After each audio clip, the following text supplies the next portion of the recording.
I'm getting out of Square. So here's my return with Square as a 25% return.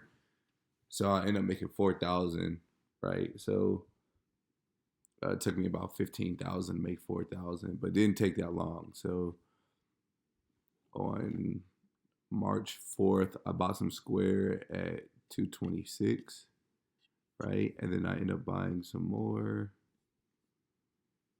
the next day. I bought some here at 209. I bought some more here at 209. So my average cost ended up falling down to 214, right?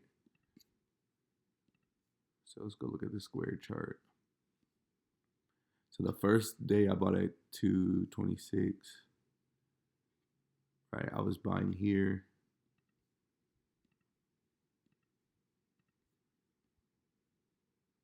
I was buying here in this little box, and then what ended up happening is,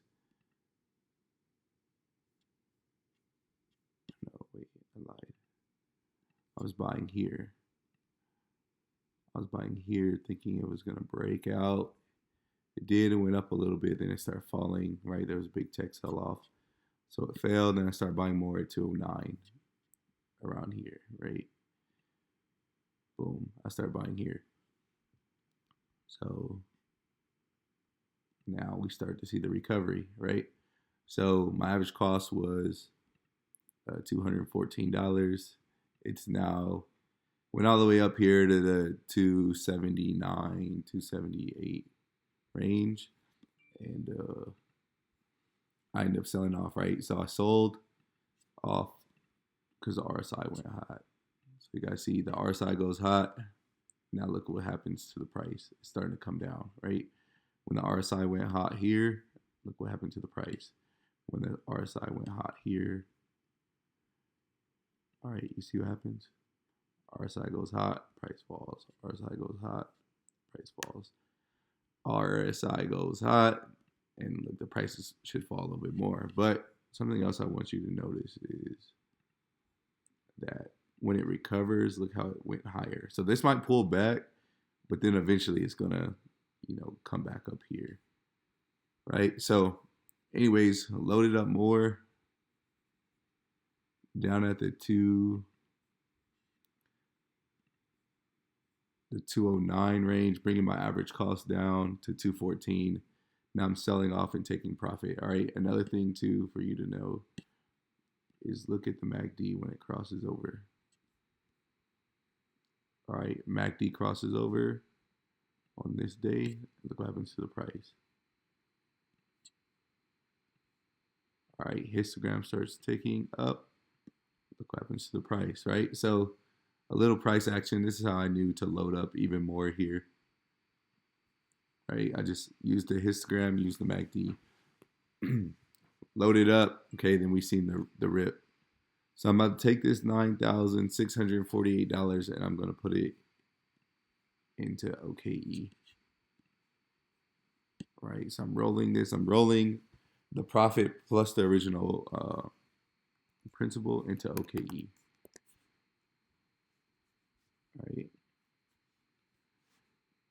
So this is what I see in OKE. Let's pull back to the weekly chart. All right, pre-COVID. I've done a video on this too, so you can just go check it out on YouTube. Pre-COVID, OKE was trading at the $70 range. Fell all the way down to $12. They never cut their dividend, right? So this company is pretty reliable when it comes to this dividend payment. Okay, so you're gonna get $3.74 per share, right? That you own. So what I'm doing is I think I got 5,500 shares, and I'm just buying in more and more and more. So I'll show you how the math works. So I'm taking this $19,648. Mind you, I have to pay tax on this $4,000, but I'm not going to put the money to the side. I'll just pay out of my income. All right, so there's going to be a tax on this $4,000 gain. But anyways, you got $19,648 And we'll say divided by $52.72, or sorry, 27 cents.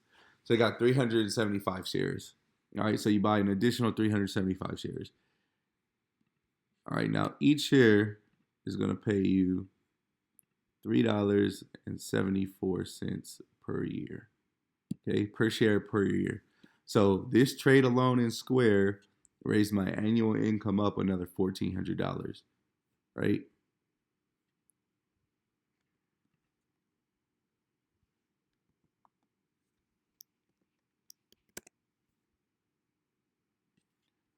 All right, watch. Look, go to NASDAQ and then you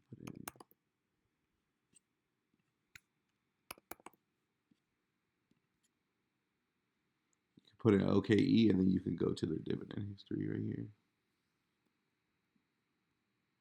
All right, so $3.74 per year per share. All right.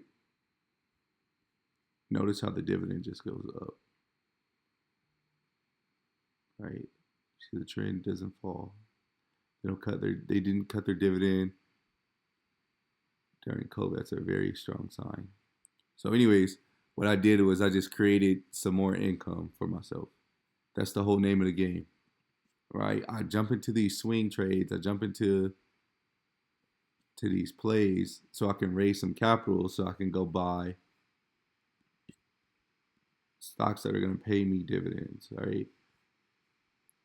So not only is it going to pay me a dividend, because obviously you might think like, why don't you just go find the biggest dividend payer? No, we want some security. We want some safety. All right. So it's got room to run another 35%. I started buying in heavy at $48, but now it's at $52. So I'll be buying OKE under 55. I'll keep buying under 55. So not only do I want the 35% return, I also want to kick back and collect some dividends. All right. That is the name of the game, man. So when these trades complete, you hop in a trade, and when it's done, take that money, roll it over to something that's going to pay you passive income. That's the whole name of the game. So that's how that trade I just finished gave me a pay raise of $1,400 every year, right? Another $1,400 every year. So my annual dividend income is sitting in $200-some thousand. It's just the cycle I just go through. I start a trade, I get my profits from the trade and plus the original principal, and I'll either go buy some stocks that pay a dividend, or I might take half of it and go do it and then spend the other half on another trade. Like, for instance, another trade that I'm in right now. Once this completes, I'll buy some more income. Is Beyond Meat. So look at Beyond Meat. All right. My first target is going to be here at 180. So as the money I put in Beyond Meat starts to grow, as the Beyond Meat stock goes up and up and up, I'll eventually sell off some of that and then roll it over to another stock that pays dividends, right? And that's the whole name of the game. That's the whole cycle. So that's all I'm trying to do. When I get into these stock trades, when I get into these option trades, I'm just trying to raise money to go buy me things that pay me passively. All right. So that's that.